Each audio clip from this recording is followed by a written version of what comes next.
xịt khô xin tuông lâm cả sốt lại hin o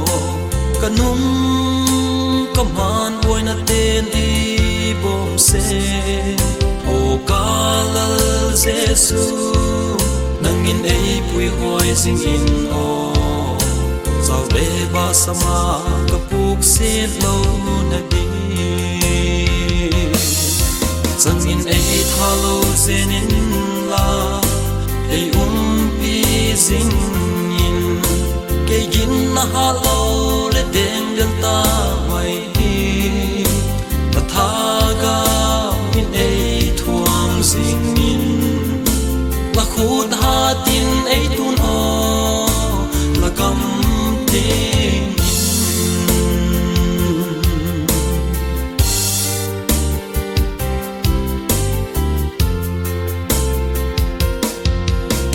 sum hak sat buai na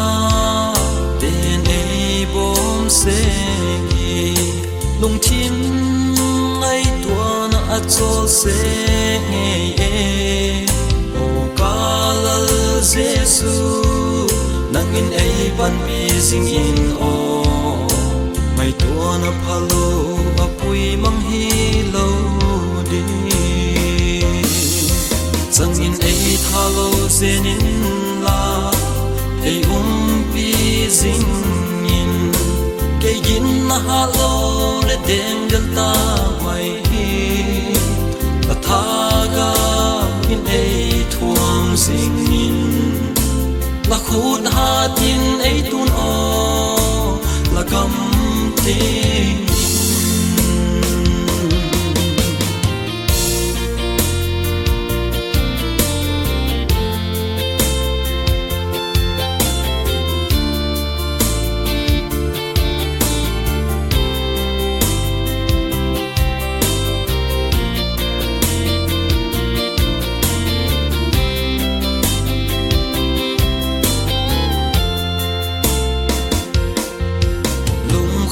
buai na dim kho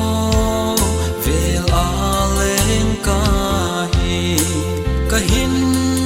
na hi chawin nang hui se gi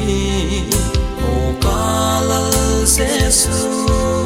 nang in ei pi sing in o lung kham buai na te sawa ngui mai lo di sang in ei thalo zenin la ei pi zing in ke gin na halo le deng del ta mai ta thaga in ei thuam zing in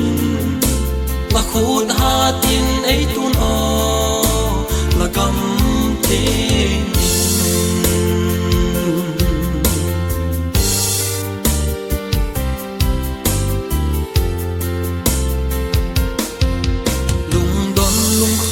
lai a pan pi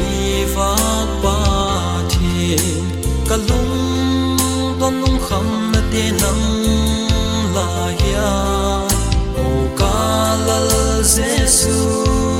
nang in ei pan pi sing in o la kam sim nung le moi tak ka tun ma se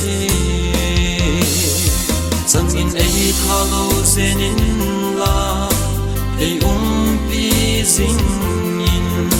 ke gin na halo le deng del ta mai ta thaga in ei thuam zing in la khut ha tin ei tun o la kam ting la khut ha tin ei tun o la kam ting